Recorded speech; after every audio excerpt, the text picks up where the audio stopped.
প্রিয় দর্শক, খুবই গুরুত্বপূর্ণ আপডেট নিয়ে চলে এসেছি আপনাদের কাছে। বিশ্বব্যাপী ডলারাইজেশন ঝড় এবার আমেরিকাকেই নাড়িয়ে দিয়েছে। ব্রিক্স দেশের হাতে ডলার এখন সবচেয়ে বড় চ্যালেঞ্জ। আর এই চ্যালেঞ্জ মুখেই পড়েছে ডোনাল্ড ট্রাম্প। তার শুল্ক নীতি কাজ করছে না চীন, রাশিয়া আর ভারতের ওপর। আমেরিকাকেই মাথা ঘামাতে হচ্ছে কিভাবে ভারতকে শুল্কমুক্ত করা যায়। ব্রিক্স দেশগুলো যেমন চীন, রাশিয়া, ভারত, ব্রাজিল, দক্ষিণ আফ্রিকা একসাথে ডলার নির্ভরতা কমিয়ে নতুন আর্থিক ব্যবস্থার দিকে যাচ্ছে। এর মানে আন্তর্জাতিক লেনদেনে ডলার নয়, বরং নিজেদের মুদ্রা বা ব্রিক্স পেমেন্ট সিস্টেম ব্যবহার করা হবে। এই প্রক্রিয়ায় ডলারাইজেশন এর প্রভাব সরাসরি আমেরিকার ওপর, কারণ ডলার হলো আমেরিকার সবচেয়ে বড় অর্থনৈতিক অস্ত্র। ডলার দুর্বল হলে আমেরিকার বিশ্ব প্রভাবও কমবে। এই সময় আমেরিকা যেভাবে বিশ্বব্যাপী দাদাগিরি করে বেড়াচ্ছে সেটা সম্পূর্ণ থমকে যাবে। মার্কিন প্রেসিডেন্ট ডোনাল্ড ট্রাম্প সবসময় শুল্ককে তার রাজনৈতিক ও অর্থনৈতিক অস্ত্র হিসেবে ব্যবহার করেছেন, কিন্তু এবার দেখা যাচ্ছে চীন, রাশিয়া, ভারতের ওপর শুল্ক চাপিয়েও তিনি কাঙ্ক্ষিত ফল পাচ্ছেন না, বরং ভারতকে শুল্কের আওতায় আনা আমেরিকার উল্টো মাথা ব্যথার কারণ হয়েছে। ভারত বিশ্বের সবচেয়ে দ্রুত গতিতে বাড়তে থাকা অর্থনীতি, আর এখন ভারত যদি ব্রিক্স ব্লকের ভেতরে আরও বেশি সক্রিয় হয় তবে আমেরিকার জন্য বড় সমস্যা তৈরি হবে।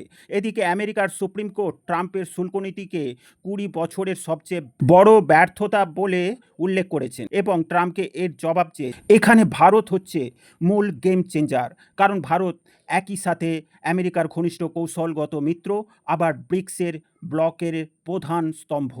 ট্রাম্প প্রশাসন ভারতের ওপর শুল্ক চাপিয়েছিল দেশীয় উৎপাদন বাড়ানোর নামে, কিন্তু এতে উল্টো ক্ষতিগ্রস্ত হয়েছে আমেরিকায়। ভারতীয় বাজার হারালে আমেরিকার ব্যবসায়ীরা সরাসরি ক্ষতিগ্রস্ত হচ্ছে।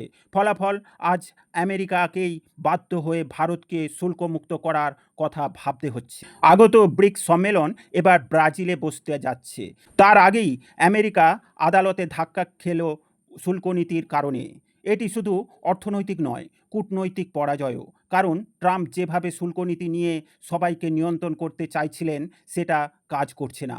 চীন, রাশিয়া একসাথে ডলার বিরোধী জোট তৈরি করছে, আর ভারতও এখন এই প্রহারে এগিয়ে যাচ্ছে। প্রশ্ন হলো এবার কি হবে? আমেরিকাকে খুব দ্রুত ভারতকে শুল্কমুক্ত করতে হবে।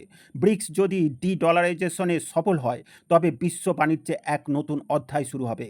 আমেরিকার আধিপত্য ধীরে ধীরে কমে যাবে, আর উদীয়মান শক্তি হিসেবে এশিয়ার দেশগুলো নেতৃত্ব নেবে।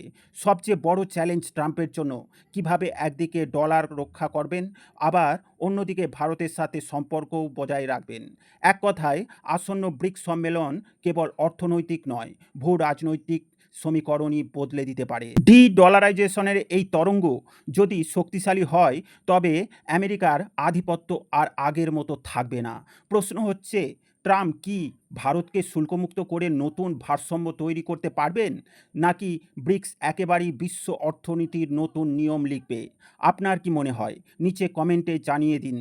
প্রিয় দর্শক, ডিফেন্স, ফরেন পলিসি ও জিও পলিটিক্স রিলেটেড খবর পেতে এই গ্লোবাল নলেজ বাংলা চ্যানেলটিকে সাবস্ক্রাইব করে আমাদের সাথে জুড়ে থাকুন। ভিডিও ভালো লাগলে লাইক ও শেয়ার করবেন। সকলকে জানাই আন্তরিক ধন্যবাদ।